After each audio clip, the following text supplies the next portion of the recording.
اهلا بيكم في يوم جديد وحلقة جديدة من حلقات راديو كورة. النهاردة حلقة مميزة هنتكلم فيها عن تاريخ مهم جدا على لسان الكابتن عبد الوهاب المغازي، احد اساطير كرة القدم في محافظة كفر الشيخ في جيلها الذهبي في فترة السبعينات، واللاعب في الممتاز مع الكبار.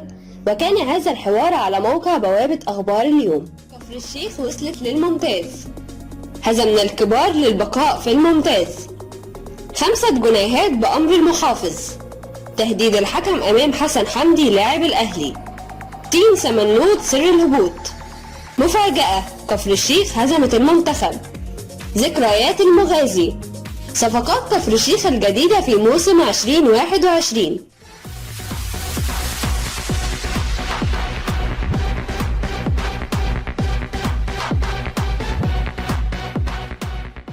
كفر الشيخ هزمت المصنع ووصلت للممتاز، عنوان لخبر صغير لإحدى الصحف القومية يحتفظ به الكابتن عبد الوهاب المغازي في خزينة ذكرياته حين قاد فريقه للفوز على مصنع 36 الحربي، وحقق الحلم الجميل بالصعود لمواجهة الأهلي والزمالك في الدوري الممتاز.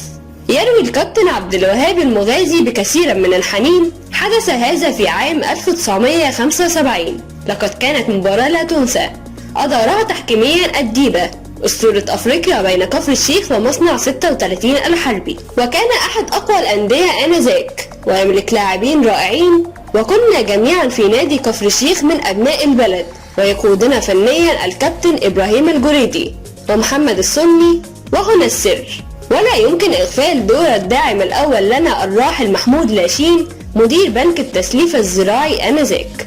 كانت مباراة صعبة جدا في نهائي دورة الترقي للممتاز، وحققنا الفوز بهدف نظيف سجله أخي وصديقي محمد عامر نجم مصر والنادي الأهلي في بداياته معنا في كفر الشيخ.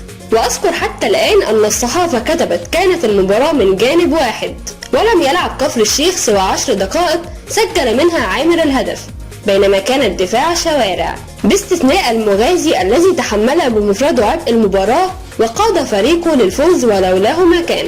جيل الممتاز في تاريخ نادي كفر الشيخ ضم الجهاز الفني وعلى رأسه إبراهيم الجريدي، محمد السني، واللاعبون محمد عامر، محمد عباس، السيد يوسف، عبد النبي السني، محسن أبو حسن، عبد العظيم بديوي، حمدي أبو الفتوح، أحمد شعراوي، فتحي الزواوي، أحمد الملا، مصطفى الزواوي، عمر همس، عبد الوهاب المغازي، مصطفى شعراوي، سمير سالم، إبراهيم البيلي، ومحسن دياب. وأقيم الموسم 1975-1976 بنظام المجموعتين، ووقع نادي كفر الشيخ في المجموعة الثانية التي ضمت أندية الأهلي، الإسماعيلي، المنصورة، المصري، الاتحاد، الشرقية، طنطا، الطيران، المنيا، مصنع 36 الحربي، والشرطة مع كفر الشيخ.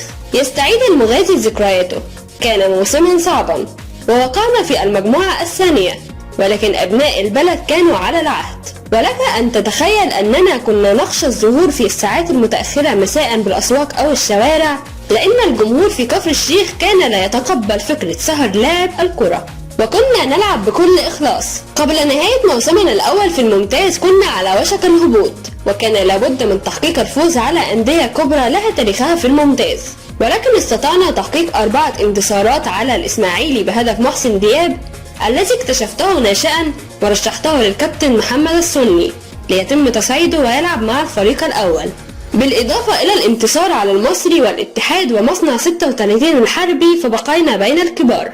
الفوز على المصري والإسماعيلي والاتحاد لم يكن سهلا. انظروا إلى أسماء لاعبي هذه الأندية في هذا الموسم: فالدراويش يقودهم علي أبو جريشة وأمين دابو ومعهم أسامة خليل، والمصري مسعد نور، والاتحاد طلعت يوسف، والحارس اليوناني يوسف زكي بناياته، ورفاقهما أبطال كأس مصر. في الموسم 1975-1976 خاض نادي كفر الشيخ 21 مباراة بالدوري الممتاز، حقق الفوز في 9 مباريات وتعادل في 5 مباريات وهزم 7 مباريات، لتنهيه في المركز الخامس بالمجموعة الثانية خلف الأهلي والإسماعيلي والمصري والمنصورة، ومتفوقا على الاتحاد السكندري في الترتيب.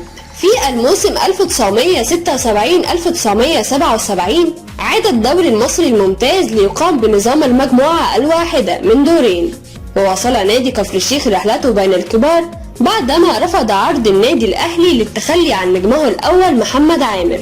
كان موسما صعبا وهبطنا بعد مباريات قوية وبفارق نقطتين فقط عن المصري، لكن نجحنا في التعادل مع الزمالك في أقوى مباريات نادي كفر الشيخ على مر تاريخه.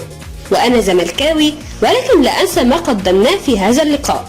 أقيمت مباراة كفر الشيخ والزمالك يوم 13 مايو 1977 ضمن منافسات الجولة 29 على استاد كفر الشيخ، وبدأها الأبيض بتشكيل مكون من الأساطير عادل المأمور، محمد صلاح، محمد توفيق، غانم سلطان، صبري المنياوي، فاروق جعفر، محمود الخواجة، طارق غنيم، محمد سعيد، أحمد عبد الحليم، حسن شحاتة، وعلي خليل. سألنا المغازي كيف مر منك علي خليل ليسجل هدف الزمالك، فرد قائلا بكل حماس مستعيدا شبابه: أقسم بالله لم يمر مني، لقد جاء هدف الزمالك من كرة عرضية حاولها خليل في المرمى. كانت ليلة لم ينساها جمهور كفر الشيخ حتى الآن، لأن اللائحة لم تنص على مكافأة في حالة التعادل. رفض النادي صرف أي مكافأة استثنائية لنا، فاعترضنا وأمر المحافظ بصرف 5 جنيه مكافأة لكل لاعب. يروي المغازي وقع طريفة يتذكرها حين خسر فريق كفر الشيخ مباراته بالدوري الممتاز على استاد القاهرة في موسم 1976-1977 بهدف نظيف.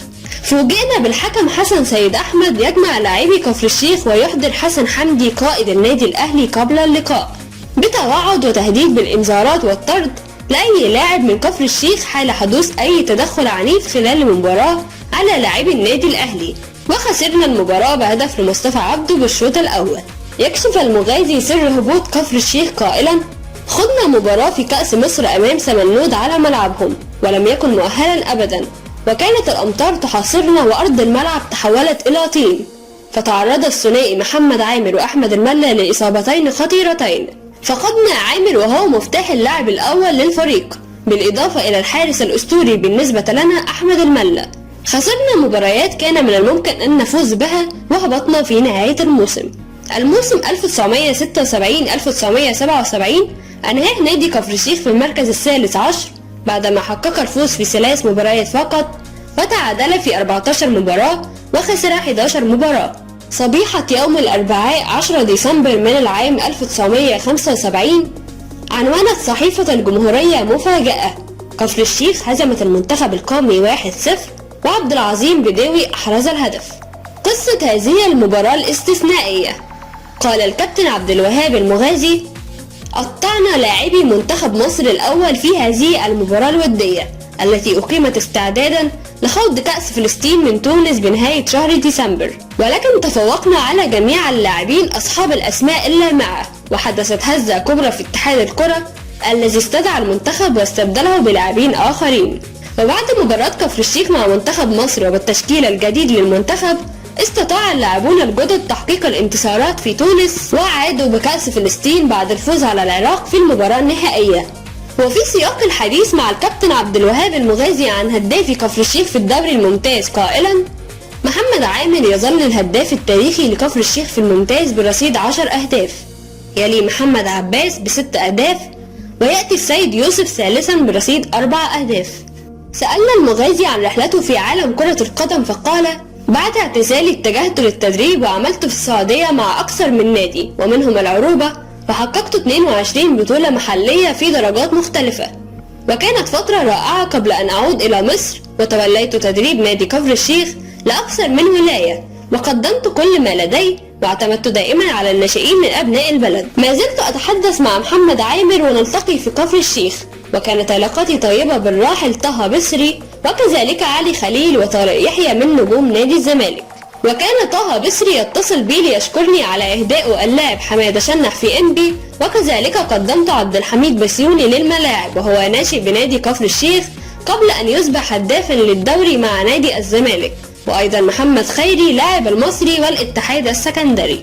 وفي إطار تواصل الأجيال السابقة بالأجيال القادمة، أبرم رئيس نادي كفر الشيخ الأستاذ أشرف أبو حليمة صفقاته لهذا الموسم الجديد الذي ينطلق يوم الأربعاء الموافق 25/11/2020 على ملعب كفر الشيخ مع نادي أبو قير للأسمدة. وتم التعاقد مع 8 لاعبين: نادر فؤاد لاعب وسط أبو قير للأسمدة وكان لاعب سابق في غزل المحلة وطنطا، عادل أبو خضرة وينج يمين النصر القاهري، أحمد العباسي مدافع بني سويف، عصام نصار مدافع غزل المحلة والمنصورة، محمد فتحي حارس مرمى الداخلية والنجوم، ماهر عبده الظهير الأيمن لنادي الأولمبي، أحمد فوزي مدافع المنصورة السابق، وعودة اللاعب أحمد يوسف الظهير الأيسر لفريق القناة تحت قيادة فنية كابتن عبد الفتاح عبد الرازق مدير فني، كابتن أشرف الزواوي مدرب عام، كابتن محمد طنطاوي مدرب. جهاز طبي مكون من دكتور محمود البسيوني وأحمد سعفان، والإداريون كابتن عماد حمدي، كابتن مختار داوود. والغرض من هذه الحلقة تحفيز وتشجيع لاعبي كفر الشيخ بمناسبة بداية الموسم الجديد في الدرجة الثانية، وإيمانا منا بقدرة الجهاز الفني واللاعبين على هذا التحدي.